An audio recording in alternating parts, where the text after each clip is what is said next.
do you want to be loved unconditionally? I don't believe in women loving men unconditionally. I think it's actually impossible. I actually think it's impossible Yeah, for no. anyone to love anyone unconditionally. Because, Really? I mean, literally, without condition. Imagine having direct access to someone who's navigated life's toughest terrains and come out stronger. Someone who's been there, done that, and can guide you with empathy, experience, and honesty. This isn't just advice. It's a lifeline, a strategy session, a chance to learn from my journey so you can accelerate yours. Without the ability to be self-aware and introspective, the ability for you to get to where you want to go, nearly impossible.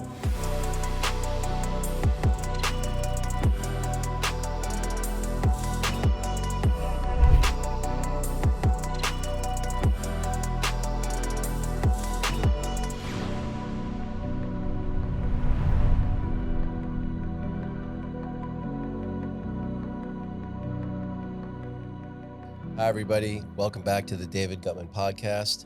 I have a really great guest today. I'm not sure if I'm supposed to call you Marvel Bishop, the artist formerly known as Bishop, formerly known as Marvel, but Marvel Bishop, great to have a conversation. Appreciate you, sir. How you doing? Good. The reason I wanted to get some time to talk with you was your background's interesting, your journey's interesting.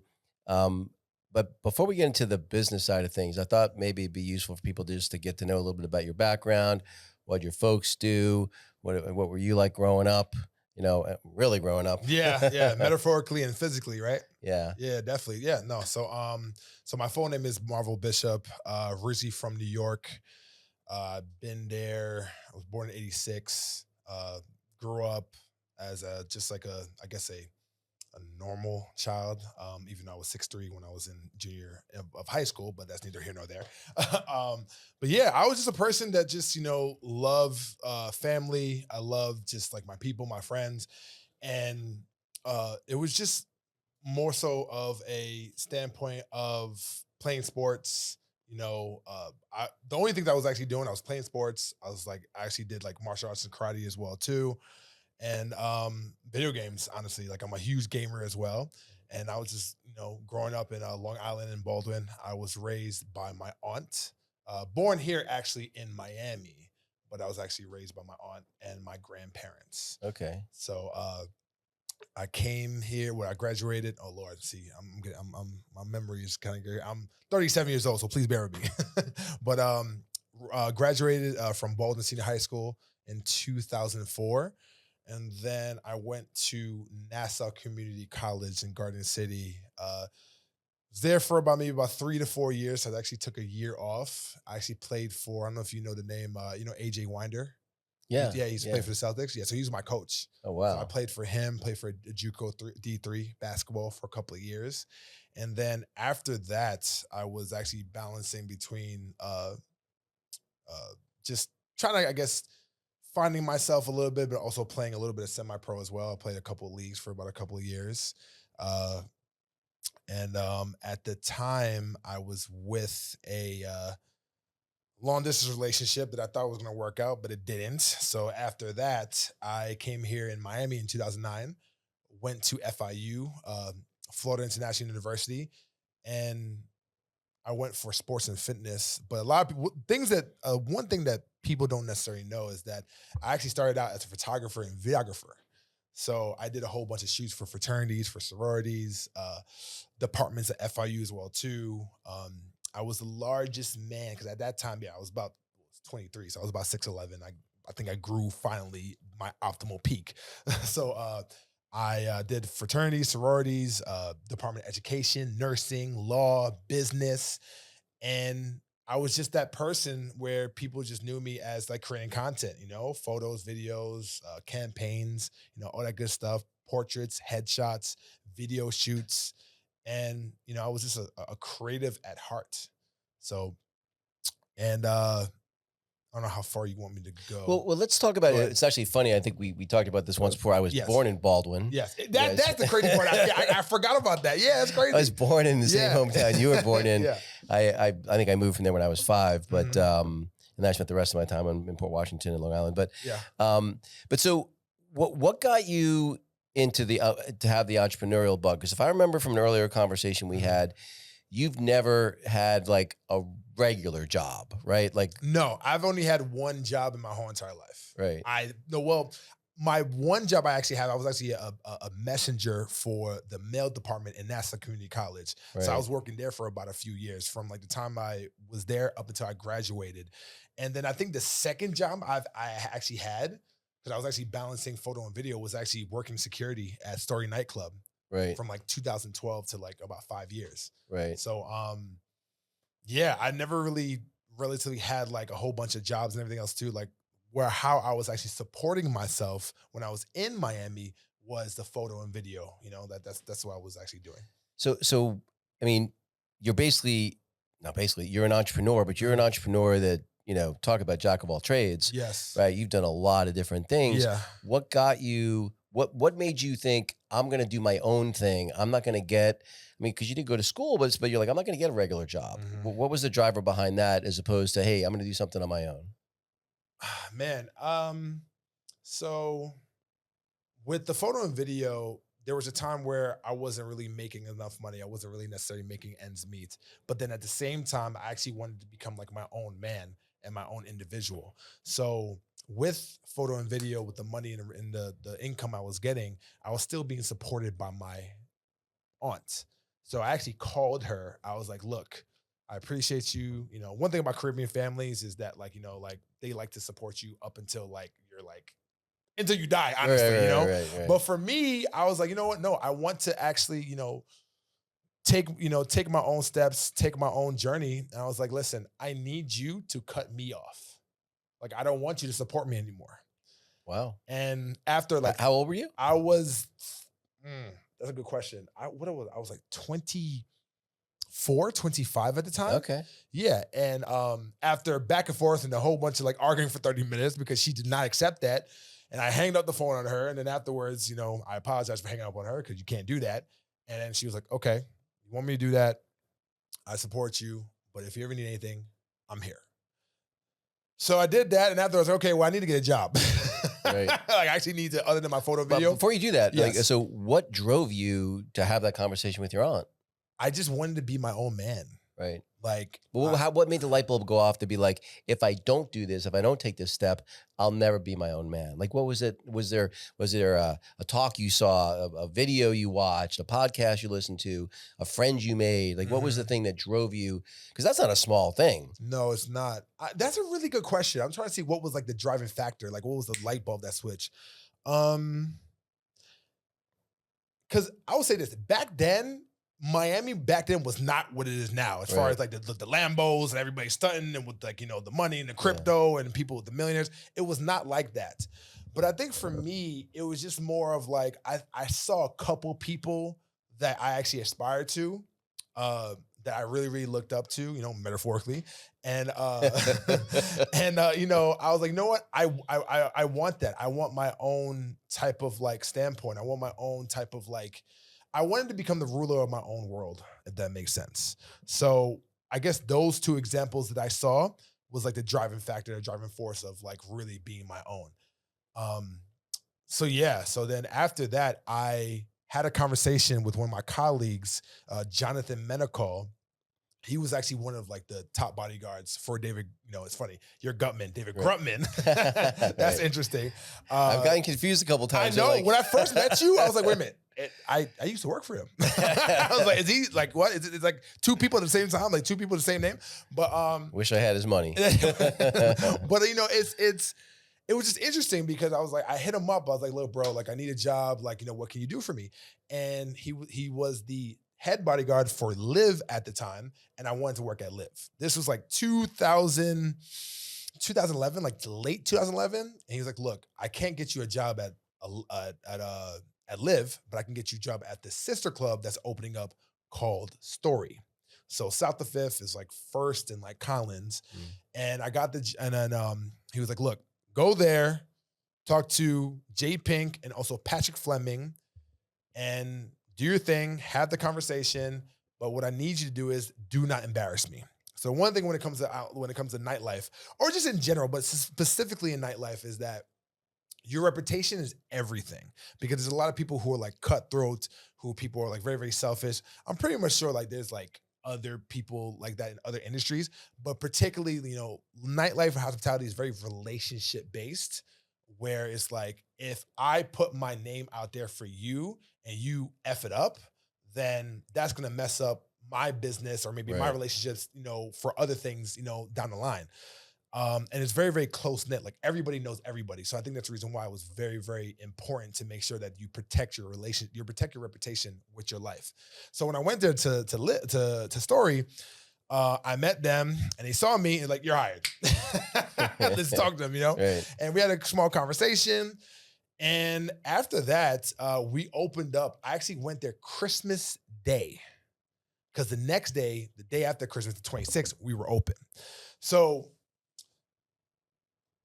at the time, I wasn't as fit as I am as I am now. I was kind of sloppy, I had like a really big gut and everything. I was like really, really large, like a lot wider than I am now. Right. So I couldn't find a suit jacket. Right. So since I couldn't find a suit jacket, I couldn't be on the dance floor to take care of the VIP tables because everybody in the dance floor had to have suit jackets. Okay. So the Patrick, my head of security at the time, he told me, he was like, "Hey, I need you to go to the DJ booth and you need to work there until you get your jacket. So let me know when you do, because the DJ booth, there was like a DJ booth and there's like a private, like there's like the who's who, private section over there. And then I was actually guarding the entrance of how you get into the DJ booth.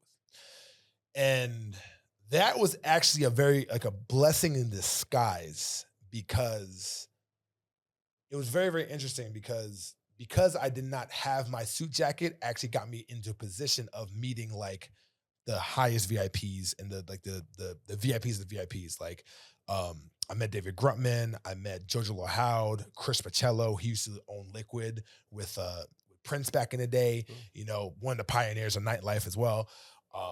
Paris Hilton, Leonardo DiCaprio, Tyson Beckford, Elliot Ross, her grandson, just all the DJs you can probably think of, Tiesto, Swedish House Mafia, like everybody. And that right there was a blessing in disguise, because I was able to really be in the mix of just learning and just understanding like that type of level of like high VIPs on like how they operate, how they are, what they like, what they don't like, their interests and all that, and just know how to cater to them. So, Yep. yeah. So I remember when we were talking the other night, you had mentioned to me that you had your own business and got it up to a decent amount of revenue. Things were going reasonably well, and then COVID hit. Yeah. So talk a little bit about that, because I think what most people don't understand, like a lot of people consider themselves or fancy themselves entrepreneurs, but they don't understand what it really means. You got to make payroll. Yeah. You don't show up, there's no business. Yeah.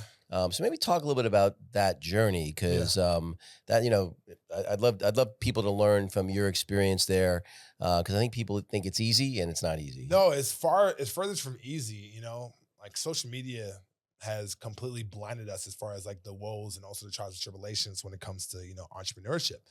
And so yeah, and this is actually pretty beautiful, because this is actually the other side that I've never really talked about, because I actually had that business when I had my concierge company as well. So 2016, I quit Story and I went full on with, I had my photo and video business that I was actually doing, from here to here. And then I had my concierge that I was also building, but my main source of income was the commercial security company. So I went from 2015 to about 2019/2020 of actually running a fully established commercial security agency. I had almost about 55 to me, about 60 people who worked for me, had about 15 contracts, government contracts, a couple of hotels, the places that people know here in Miami, Koyo, American Social, 1-800-Lucky. Like I was like literally that guy that I was like taking care of like all the security needs. And it was rough because I was like it was an anticipation actually of me actually like generating like $1 million business, because like I would say from 2017, I cracked $350,000. Then from 2018, I went from $350 to $650,000. Nice. And then from 2018 to 2019, went from about, I would say about, if I can remember, 650 to maybe about 750. It wasn't really as much growth, but from like 2018 to 2020, I was actually anticipated with all the new contracts I had to make about $1.4 million in revenue. Right. And then COVID hit. It was literally like a rug just went like took out of my, like from underneath my legs. And that was rough, sir. Like that was rough because, you know, I was raised to hire people, you know, had to get new insurance policies as well too. You know, I was really like, I was in deep with this commercial security realm. And I will never forget this. I had my partner by the time, Matthew Pichardo. And this is when we were having the rumblings of like COVID starting to come in. And then when it was really here, that's when I started getting the calls of like, hey, we're not open. We can't be open. We need to be shut down. We can't have like your security company here anymore because we can't afford it. So it was literally call after call after call after call. And then we went from 65, almost 65 people that were working for me to literally like less than 5. What, a month in or two? In a matter of 30 days. Wow. So yeah. So how did you process that? I mean, because not only is it affecting your income and your livelihood, but the livelihoods of 60 plus other people too, right? Tell me what that was like for you. Well, you know, it got to the point where I was like, okay, like the thing about entrepreneurship and just owning a business, especially if you actually do it right, is it's never about you. It's about the people who serve you, you know? One thing that I would say that I literally have people that I, you know, serve and I take care of to the point where like I will literally like give them like the shirt off my back, you know? And because of that, like I've had like unwavering like loyalty from people like up to this day. Like I have people that used to work for me that will literally run through walls for me. Like whatever they need now, they don't even work for me. Like, yo, hey, at the time I was Marvel. I was like, hey Marvel, like whatever you need, I got you. So what I did was, at the time with the whole PPP loan and everything else too, I was like, you know what? I'm going to be okay because I'm by myself. I don't have a family. I do have a family, but like, I don't have like a wife and kids and all that. I was like, okay. But these people that do work for me, they do. So I was like, I was talking to my CFO at the time. I was like, look, all right, so like, what can I do? Like what business loans I can take? Like what loans I can do? So I had a couple business loans and also the PPP. So that came about to about maybe about 60, 65K, give or take, maybe a little bit more. Gave it all away. Right. Oh, good for you. Yeah. Gave it all away. I was like, you know what? Listen, I'm sorry. I don't know when I can come back, but this is just all I can give and take it. Right. So I literally took care of like everybody that was working for me. And then I just had to figure it out for myself. All right, so it's whatever, March 1st, April 1st, May 1st in 2020, and the business is shut down. You gave the 65K away. You wake up that Monday. What are you doing? You know, like, what are you doing? How are you feeling? How are you thinking about what's next? Man. How'd you pick yourself back up? Well, to this day, I'm also wondering, was that the time that I actually hit rock bottom? That's a little bit of a back and forth that I have personally, because I don't know, because I've had some rough times, but I think that was rough.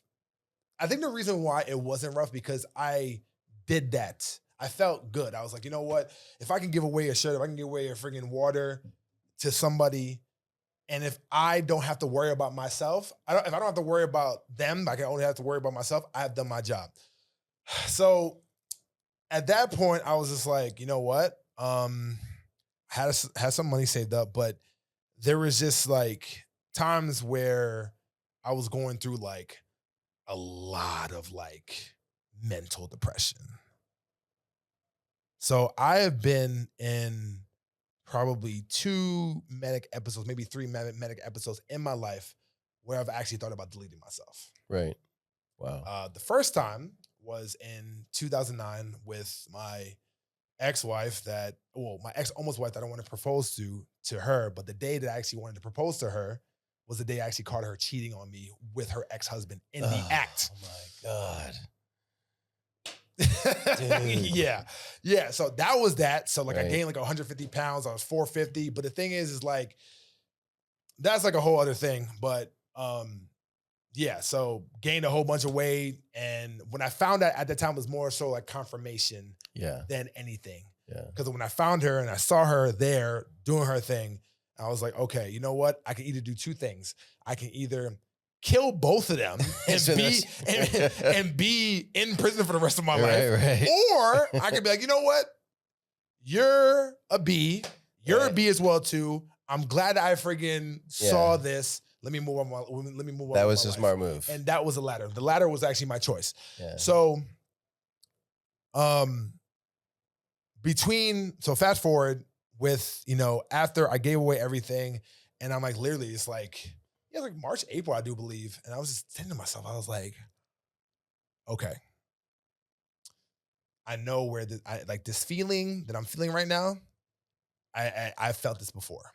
I will tell you right now, as God is my witness, because like, thank the Lord that I actually went through what I went through in 2009, because I recognized that feeling of depression. Okay. Because if I never did, it was what I went through during that whole entire COVID is way more impactful and just way more treacherous and just way more just daunting. When the first time that I actually did, from the first time I actually experienced like depression in 2009, Dave, as God's my witness, I'm telling you this right now, if I hadn't never experienced that 2009 episode, Right. I would not be here. Wow.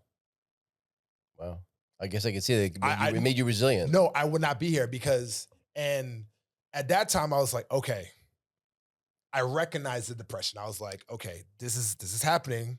Okay, I'm thinking about jumping over my balcony. I'm thinking about doing this, doing that. No. Okay. I'm like seeing it right now. So, and then at the time as well too, I actually caught COVID.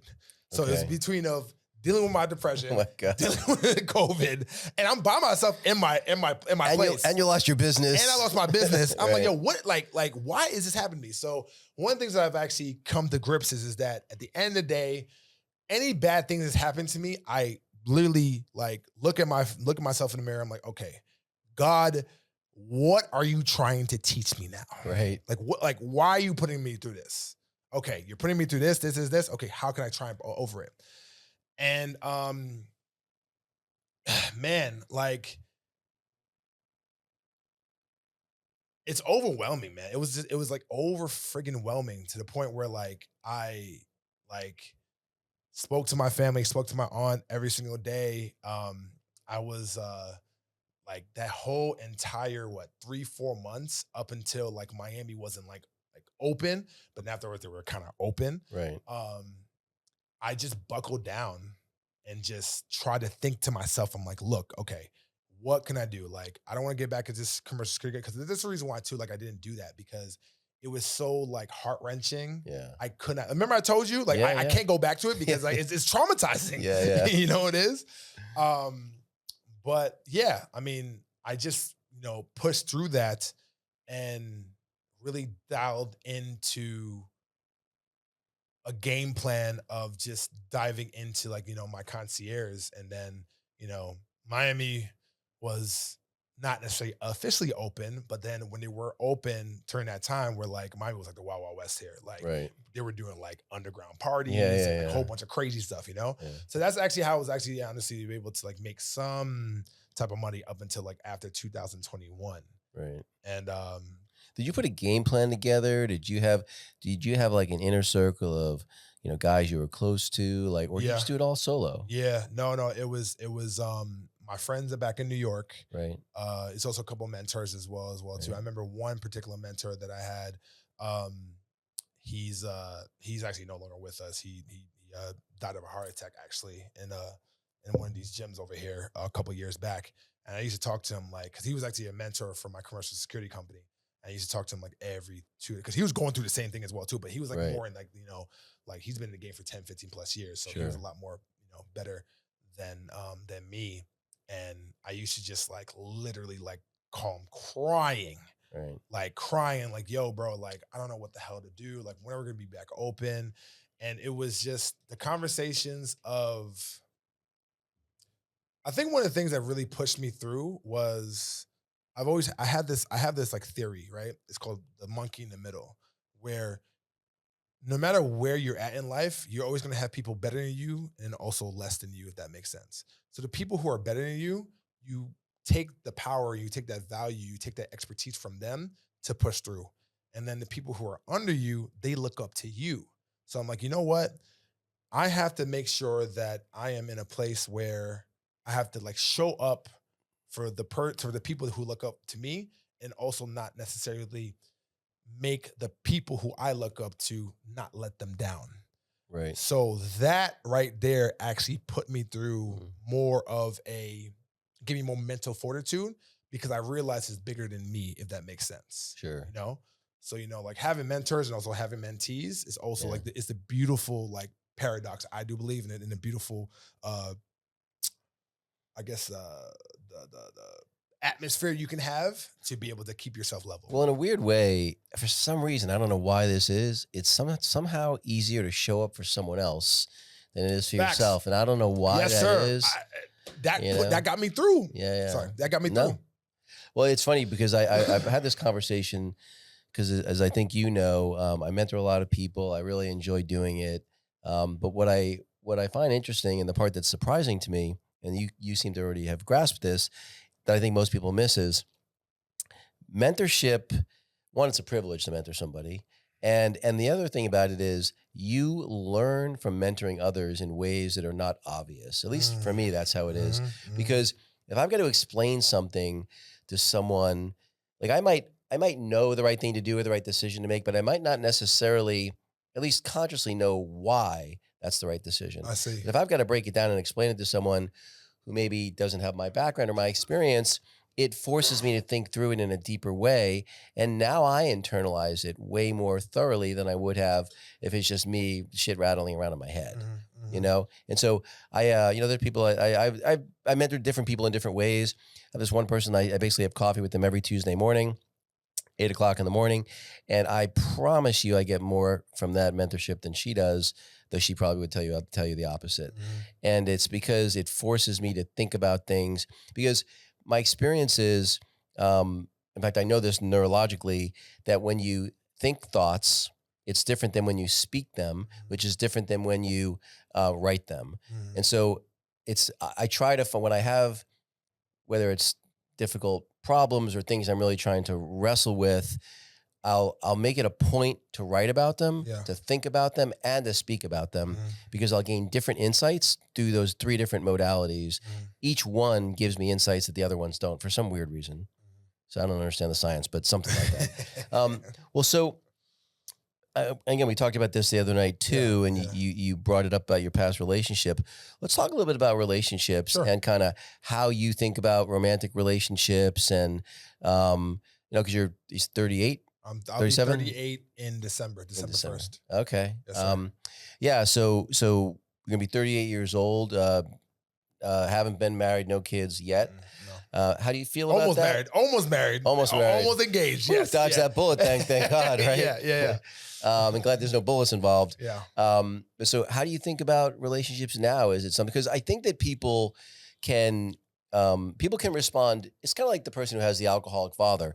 Sometimes you emulate that and you become an alcoholic too, or sometimes you're the opposite and you don't touch booze, right? Yeah. I feel like people can be the same way about relationships. They can have a horrible experience like that and swear off women in relationships, or never take anything seriously.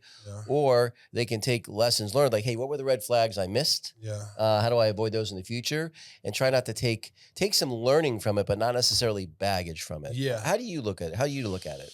Man, that's very, very well put, actually, and well said. And just interesting, because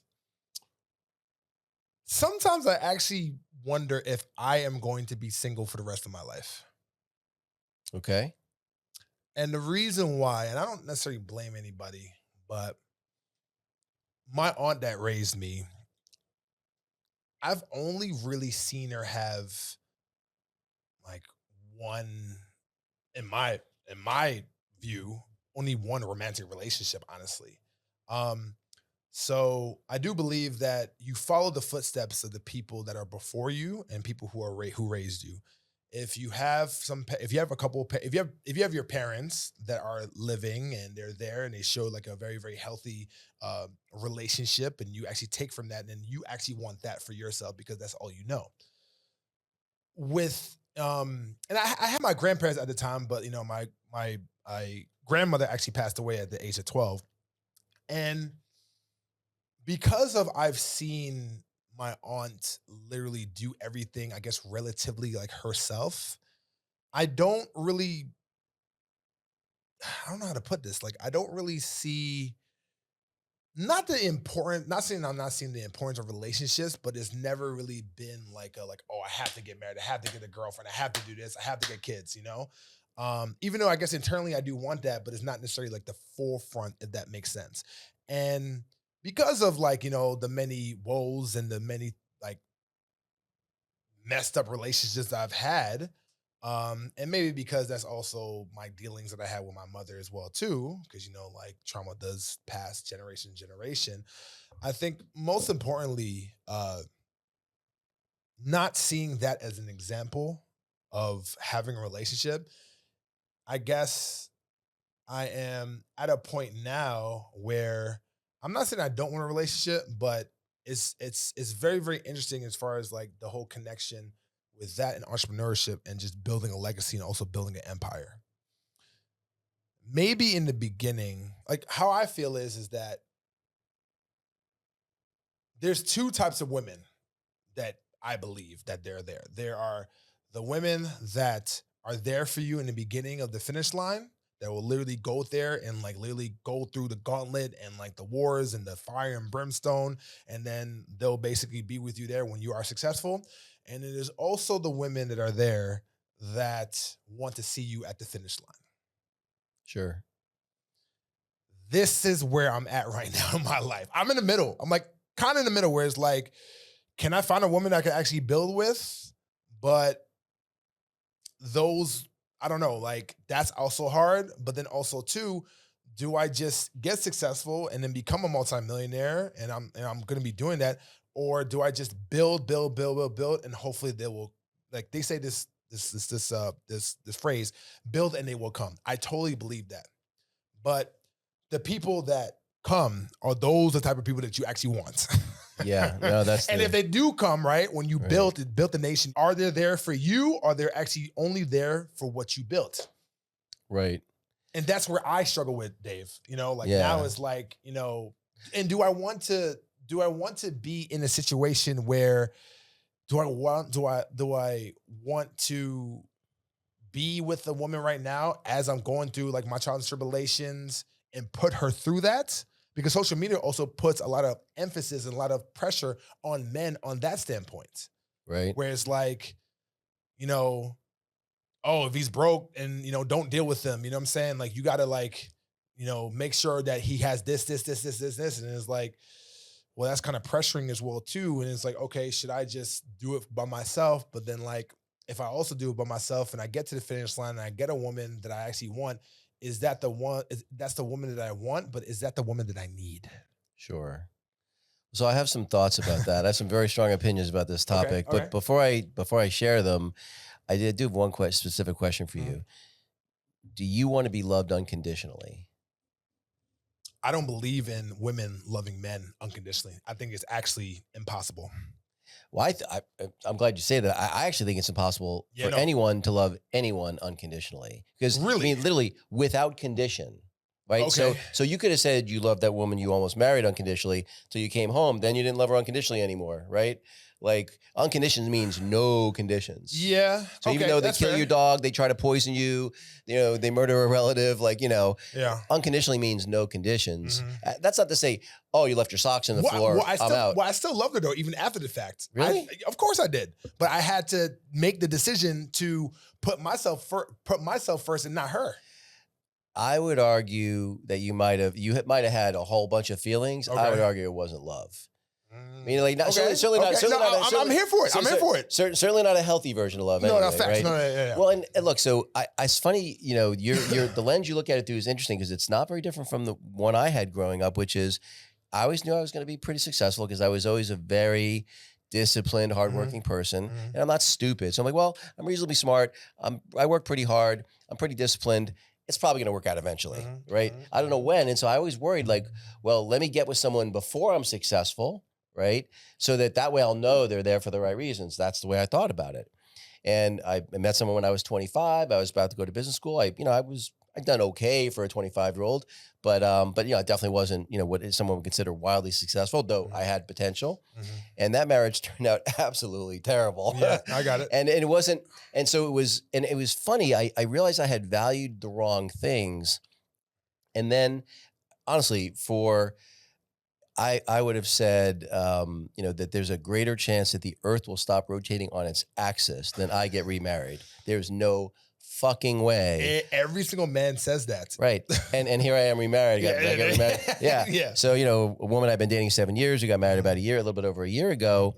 And the thing that's interesting, and quite frankly, the reason I talk about it is I couldn't have even wanted the relationship I have because I didn't realize you can't want something you don't even know is possible. Like I actually didn't think that I could feel safe and also feel excited by the same person. Like I didn't think that was possible. Oh, wow. So, you know, because I figure, you know, most of the, you know, and I've been in, you know, relationships over the years, 2 years, 5 years, you know, whatever, 6 months, you know, everything in between.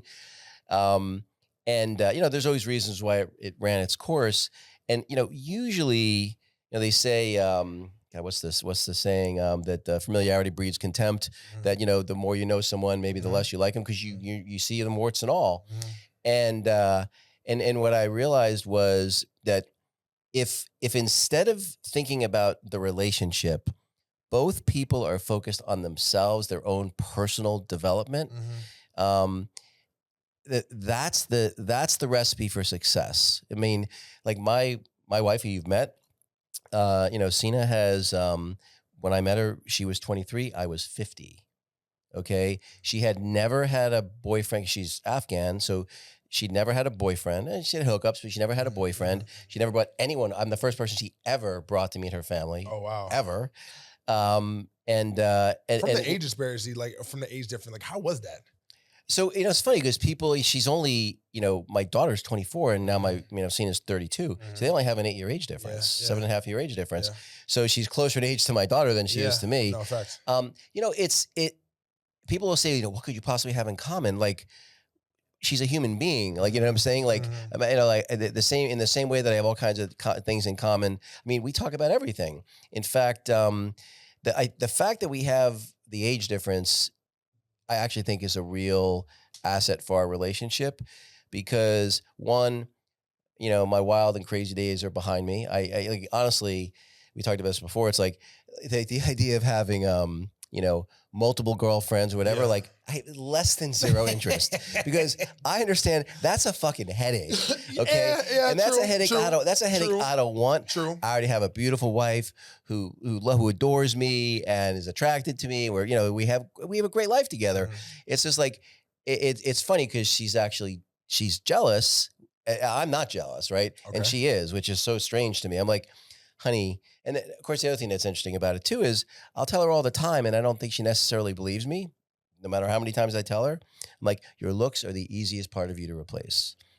Well, yes, there's lots of beautiful women. You don't understand the business you're in. Lots of beautiful women, but finding a woman who doesn't bust your balls, you know, creates a home of peace. Yes. Right. Yes. Like if I'm working late, she doesn't say, you said you'd be home at 8 and now it's 9:30. No. She's like, I'm so sorry you're having to work late. Can I have, you know, Uber Eats send you food over? Can I bring food over? She's a compliment to you. Well, it's like, it's because she sees us as a team.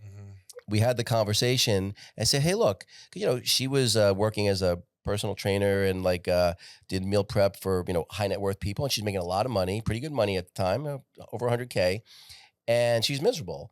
I said, the money you make doesn't change our lifestyle at all.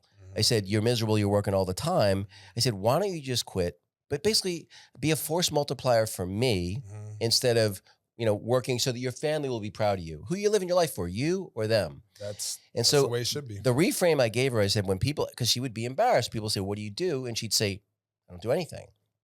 Not exactly true. But I said, when people ask you that, say you're retired. Who doesn't want to be retired at 30? Everybody. Yeah. Right? I said, and once she reframed it that way, she never had a problem with it anymore. Yeah, no, and that's so incredible, but then at the same time too, like so many other people would be like, oh, well, like he's probably manipulating you and he's doing this to you and like he's controlling your life and he has this thing that is just like dangling over your head. Is like, why do we always, which I don't know the question to this, but like I'm just gonna say this. Sure. But like, why do we always go to the negative where it's like, oh man, like he's like almost twice your age and all that stuff, why are you with him? It's like, why are you not together? Right.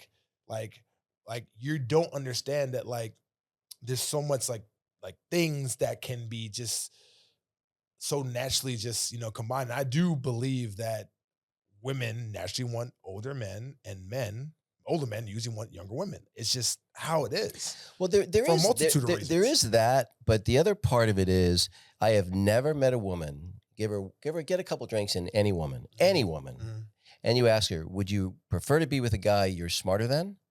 0% of women want to be with a guy that she's smarter than.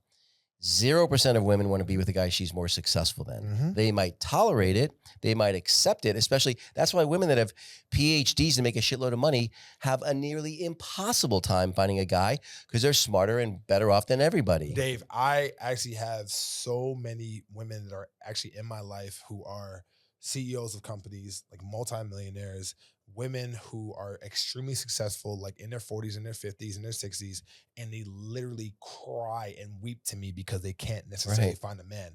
I was like, look, unfortunately, what happens is that you became the man that you want to marry. That's right. That's exactly right. Because I've dated, in fact, when I was single and dating, as a rule, after a while, I refused to date doctors or lawyers because doctors act like they're God and lawyers are professional liars. I mean, literally, it was impossible. No, I've dated a couple lawyers and it was the worst experience ever. Lawyers, doctors, I really never had a problem with. They're cool. But a psychologist. Oh my God, Lord forget it. No. They are literally like the top 3 worst women to date. Right. Like it's psychologists, travel nurses, and like one other one. Stripper. Well, yeah, it depends on what you like to do. You know what I'm saying? Right. But like people think that this is like a talk of like misogyny and all that stuff. It has nothing to do with that. Is that I do believe that most people, especially women, just don't understand what exactly men want. And I don't ever worry about what women say. I worry about what they do and what they respond to. What they respond to is way different to what they actually say. They want a man who they respect, someone who they look up to. It's in their biology. It's hypergamy at the end of the day. Yeah. So if hypergamy is never ever satisfied, you know what happens is they lose love for you. They necessarily maybe not like you as much. And then afterwards, the final straw, what happens is that they lose respect for you. And it's over. It's over. And the day that they lose respect for you, Dave, pack it up. Yep. So there's a psychologist. His name is John Guttman, not Guttman. And he wrote a book called The 4 Horses of the Apocalypse. And what he used to do, one of the things he's famous for was he would interview couples having an argument. And he would not interview, he would videotape them having an argument back when there used to be videotape. And he had a whole scoring algorithm, and they would agree that they were going to talk about something they always argue about. Maybe it's sex, maybe it's money, whatever, something like that. And he would videotape it, and his team would score each second of the 15-minute video. And he could predict with 95% accuracy who would still be married in 5 years. 95% accuracy. He had the same videos were reviewed by these world-renowned, relationship experts. They were right 50% of the time. And what it came down to, and you hit the nail on the head, although you said it slightly differently, is if either person has contempt for their partner, it's over. And, because if you don't respect and admire the person you're with, and again, I think it's different. Again, you're right. It's not misogyny. Women need to look up to their partner. And the problem is our society has trained women, many women, not all, but many women that, no, they should be looking up and admire me. And that's just not how it is. Men and women are different. And to pretend they're the same is to not look at base reality. Yeah. And the thing about it is, I think what it comes down to is people are not honest with themselves about what they want, really what they want in a relationship. Because if you really want a wife that's going to stay at home and, keep that place amazing, and when you come home, the place smells like lilac and roses, and, she gives you a hot oil massage and fucks your brains out and has dinner ready. Yeah. Like, if that's really what makes you happy, and that probably make most men happy, Yeah. that, if you can't be honest that that's what you want, then, you're going to be disappointed, and vice versa. Because what I would say is, when I decided to get married, I remember no one was more surprised, quite frankly, than my wife, that because I had told her straight up when we were dating, I said, we will never get married. Wow. I mean, I was not ambiguous. I wasn't leading her, leading her on or anything like that. Yeah. She understood. She felt the relationship was worth it. And the least romantic thing in the world got me to start thinking about it was, I'm 58 years old. I'm not that far away from Social Security. What I realized was, if I'm not married, and I paid all this fucking money into Social Security over 30 something years, it goes to the government. Yeah. If I'm married, it goes to her. Yeah. It doesn't go to my kid, No. because kids don't get it. So I was like, wait a second. So then I started to think about it. Well, and then I've thought about all the reasons I wouldn't get married, none of which applied to my wife. So what was interesting was the way I approached it was, because the lens I look at things through is, if part of the reason the woman I'm with is with me isn't because I'm successful, then she's an idiot. You know what I'm saying? Like, That's a fact. it shouldn't be the only reason. Yeah, no fact. Right? Yeah. Like, if that's the only reason she was with me, or even if that was most of the reason she was with me, it wouldn't work for me. But in the same way that my wife doesn't have to be the most beautiful person on the face of the planet. No. But if I'm not really attracted to her, I ain't going to marry her. Yeah, facts. I'm not going to want to date her. Yeah. In the same way, why would I expect to be different for her? Right? Hey, I want to be with a guy who's successful. Doesn't have to be Elon Musk or Jeff Bezos, but I want a guy where we can have a reasonable lifestyle, and we don't have to worry about, where our next meal's coming from. Perfectly reasonable. And so when I chose to get married, I said, look, I want us to have a prenup, but I want us to have a prenup for two reasons: to protect my daughter and, money I'm going to leave to her, but also to protect you. So that and by the way, I was also really clear. I said, I'm choosing to be together. The minute I no longer make you happy, don't be with me. Like, don't do me any favors. Yeah, like, really. facts. And so I was like, and I want to make sure that you are well taken care of if you choose to leave me. Like, I wanted her to know that the only thing I wanted to have her staying with me is me. Because my only main criteria in a woman is she's got to dig me. If that's not true, then what the fuck am I doing? Yeah. And so what was interesting to me was that I found my way to the kind of relationship I wanted by not looking for a relationship and not looking for someone else to complete me. That what I did instead was I completed myself first, and then I helped my partner complete herself. And then we were great together. Yeah. No, that's beautiful, man. I mean, it's, I actually had a reel that I don't know if you know Mr. Organic. No. Yeah, so he's becoming a good friend of mine, like just like viral, like influencer, entrepreneur, he actually, comes here and films his podcast, and he has this reel that came out. Actually, he filmed it here, where he believes that he is the prize. He is the one. And he says that he crosses off every single metric that women want. Like, I'm better than you in every single standpoint. So if that's the case, and if I'm doing that, no shade to the women whatsoever, it's like, why am I not the prize, if that makes sense? And then I came in and I commented, I was like, men, because I do believe men are the prize. Here's a caveat. The caveat is that men who provide value and also resources and become an impact to this world, they are the prize. Not because you're just a man, you're a prize, because I do truly believe that men are not born with value. I believe that women are, but we are not. We have to find our value. So the men that actually finds their value and become the 1%, they become the prize. So for me, I'm 6'11", 330. I have a vernacular as well too. I work hard. I have so many different factors that definitely make me the prize. I do believe that. I do believe that there's 1,000 of you and there's only one of me. I could probably find another you.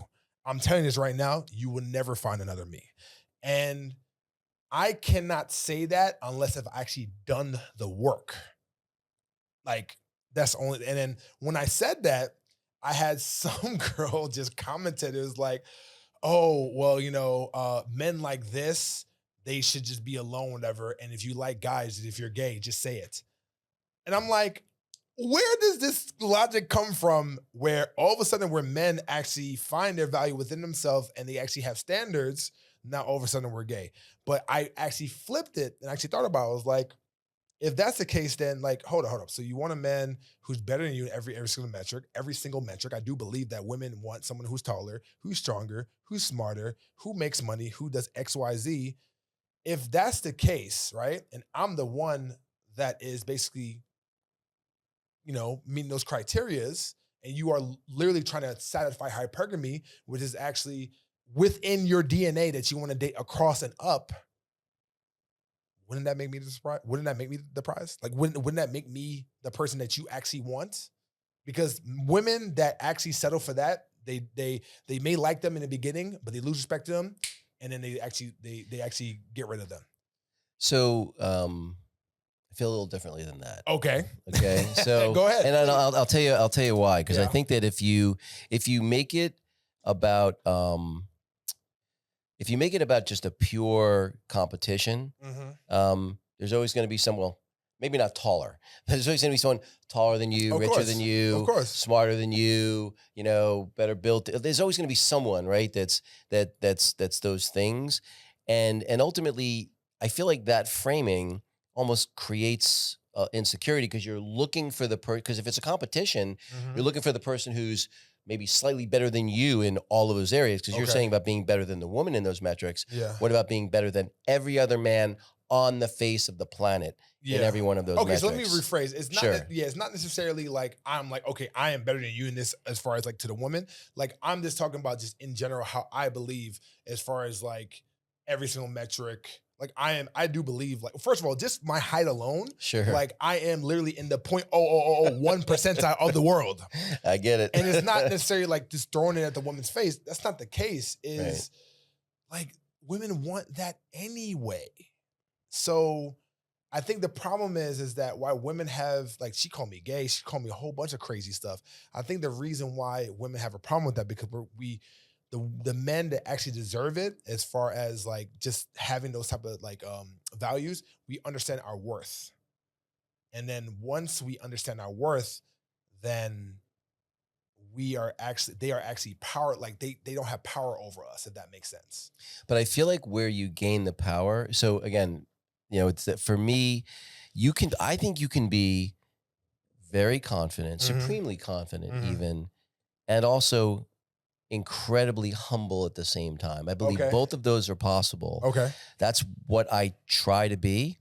Because I don't feel, and speaking from someone who's only 5'8", yeah. but like, but it was funny. I remember I worked with a guy. He's actually one of the few guys who was about your size. Okay. One of my first jobs from college, close to 7 feet tall, had to be 350 pounds. I mean, just like three of me, right?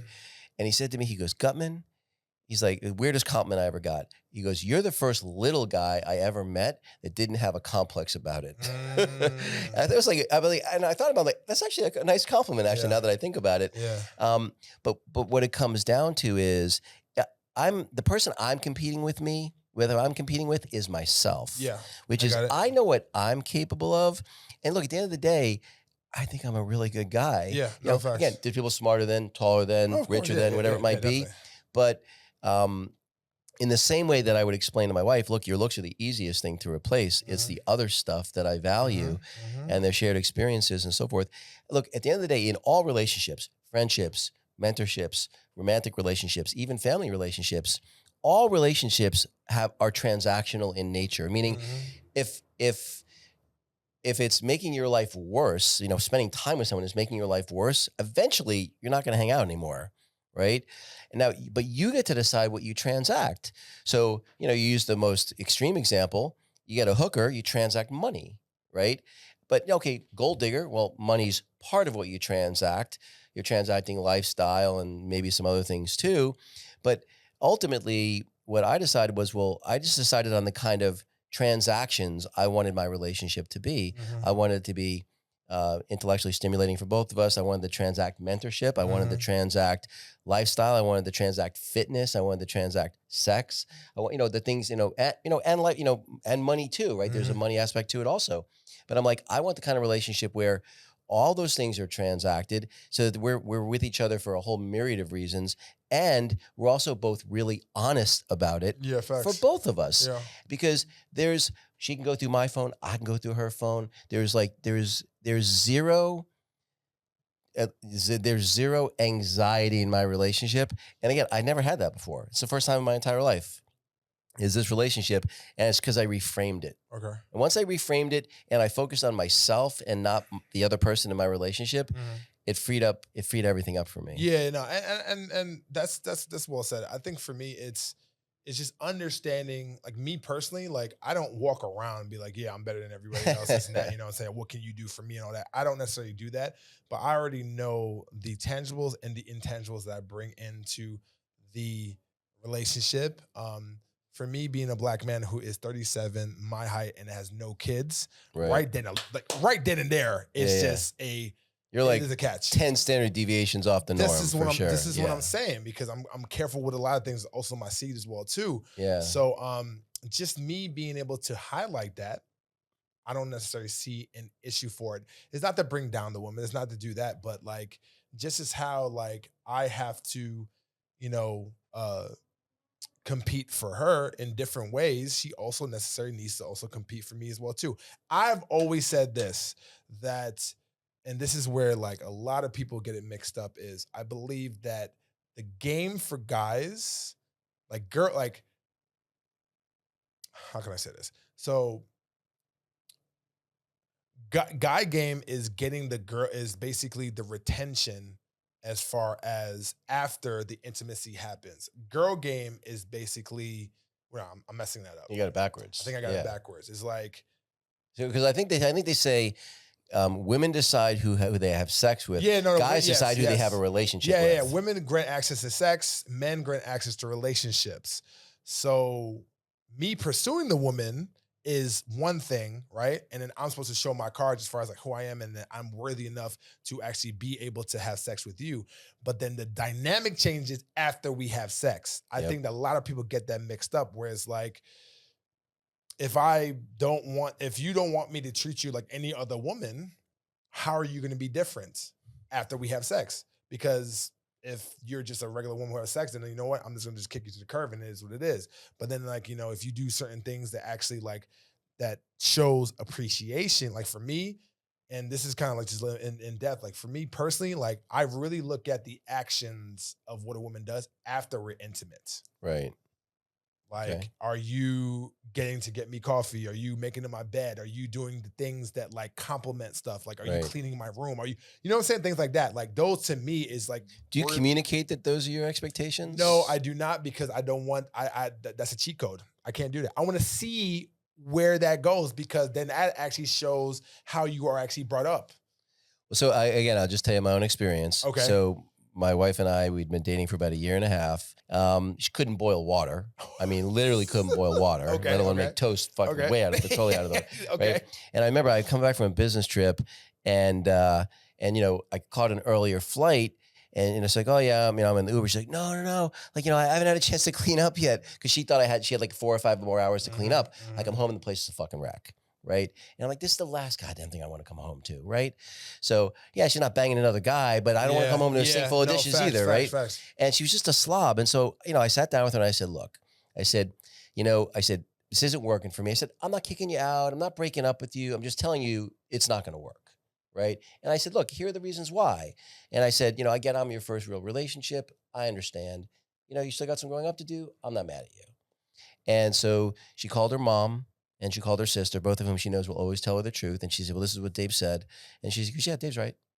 They said, Dave's right about all that shit. It's all about how they're brought up, or how anybody's brought up. That's amazing. So she came to me like the next morning after she'd had this conversation with her mom and her sister. And she was like, you're right. She was like, I know you have no reason to believe me. She's like, I'm going to turn over. And that was 7.5 years ago. Yeah. 7 years ago, something like that. Flip the coin. And dude, it was like a switch. Yeah. And not only was it a switch, she never backslid, not once in 7+ years. Yeah. Now she cooks like a fucking Michelin chef. Yeah. Okay. Yeah. She's works out like a maniac. She's in amazing shape. And the place is spotless. Mhm. Right. And so I will say that, but again, I communicated nicely. This is what I need. And if it's not what you can give me, I'm not mad at you. Yeah. Like, we're not a good fit. That's okay. Yeah. Yeah. And again, then what happened was people always sleep better in a bed they make, right? Versus you force somebody, hey, this is my expectation. You don't do it, you're out. Yeah, that is actually the level of intellectual maturity that you actually have, because I know other men would probably react a little bit differently. Yelling, screaming, all that stuff. You know what I'm saying? Like, like, so that for you to be able to like have the emotional intelligence to be able to like really, really like get the message sent home in a proper masculine way, I think that's amazing. The other flip side of it is that she was very, very receptive to that information, because I'm telling you right now, I've had situations before where I've reacted the same way that you did. Oh, like making it all about me and like, like, okay, well, you're trying to control me and all that stuff. Like, what's wrong with this? What's wrong with that? And just not taking any accountability whatsoever. But that's all you need to know. Right. I get it. Because that's beautiful. Yeah. And that was the reason, like when I first met my wife, part of what I loved about her was she was intelligent and she was super open-minded. Like we would disagree and I would tell her what I thought and why. Again, for me, and I don't mean to sound like she's my child, because she's not, but the way I lead in my relationship, the way I mentor my daughter, the way I mentor other people, the way I lead people professionally, it's very much the same, which is I don't ever tell someone what to do or what to think. I tell them what I think and why, and then they act however they want to act. Yeah. And then I respond to how they act. And I find that when I do it that way, there's no friction, And I mean, in the professional world, when I do that and they don't do it, eventually I got to let them go. But ultimately, it doesn't. You don't have this busting of heads. So there was one other topic I wanted to cover before we wrap up. By the way, this has been a lot of fun. Hell yeah. But in your profession, in the concierge business, one, you're dealing with a lot of people that are very successful, like crazy successful, lots of money. Yes, sir. A lot of times they're a lot younger too. But you probably also see a lot of substance abuse, right? It's like, I can only imagine. Yeah. And so how do you think about, because it's funny, like I haven't had a sip of alcohol in 6 months now, and I was never a heavy drinker. I didn't really drink at all till I was 35. And I used to, have, THC edibles and stuff like that. Now I don't do that either. And I've just seen a huge elevation in my output. I feel like my IQ's gone up 20 points, I feel like. But like, what have you seen and how does that affect you? Like, one, you're probably a pretty big guy, so I can't imagine how much it takes for you to get drunk. Yeah. No. That's a really good question. So when it comes to drugs, substance, alcohol, or even like women, like I don't get high off my own supply. Right. Like that's like only the environment, if that makes sense. Yep. I've actually never done coke in my whole entire life, ever. And it just doesn't really like, apply to me, honestly. And then when it comes to drinking, I've actually said this: if you want to be successful in this industry, do not drink. Right. Now obviously you're going to drink and maybe have a couple of drinks, but it's all about how you can actually control your vices. Everything is mindset. Everything is just knowing like yourself and knowing like how you can actually maintain and also control, I guess like, your urges. Now, like for instance, if you are a person who has to have a drink every single time you go out, then maybe the nightlife hospitality is not for you. If you feel like you have to like holler at every single walking piece of tail, right. Nightlife is not going to be there. It's not going to be there for you, because you are going to be a victim or just be a slave to your vices sooner or later. Yeah. So for me, like I actually have a rule where any woman that I actually know within nightlife that I am, I guess, with as far as like going out wise, and if they're coming to my tables, like I actually immediately eradicate them. Like I do not know. Interesting. I've only dated 2 women in nightlife in my whole entire career. Okay. It's funny because Choose not to. I always had a rule. I said, I don't want to hook up with someone where I work, where Facts. I live, or where I work out. Because I don't want to change my gym. I Yeah. don't want to change my apartment, and I don't want to change my job. Yeah, no, definitely. I do believe once you have that, like, those rules, you can definitely be successful. The other side is that when you do take care of these clients, you do go out and you do host them, you do all those things. Obviously, at times, most of the time, they do drink and do parlay in certain things. Yep. And it's like, sometimes you get pressured into taking drinks and taking XYZ. And it's like, oh, man, one shot, man. Can you do this for me? That, come on, man, let's do it. And it's you literally have to put your foot down, because one drink can be 2 drinks. 2 drinks can be 3 drinks. And then all of a sudden, then you're actually drunk just like your clients. And now that's not your client anymore at that time. They're your friend, or they're your, and then that's where like the waters become muddy and you're not in business anymore, and you're unprofessional now. So for me, I try not to drink as much as possible when I'm with my clients. I'll take maybe a shot, maybe a drink, but I have my limits. The beautiful thing with me is that like my foundation is security. Even though I'm a concierge host now, and we also do, obviously, you met, my direct security, Mark, and everything else too. My foundation, me personally, is security. I started out for security as hospitality. So since I have that mindset is like, even though I'm like taking care of you as far as like making sure you have a good time, your safety is like my priority.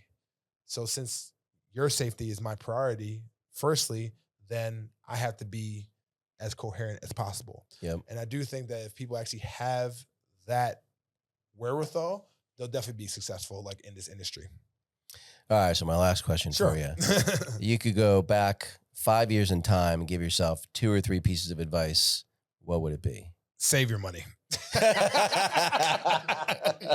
Save your money.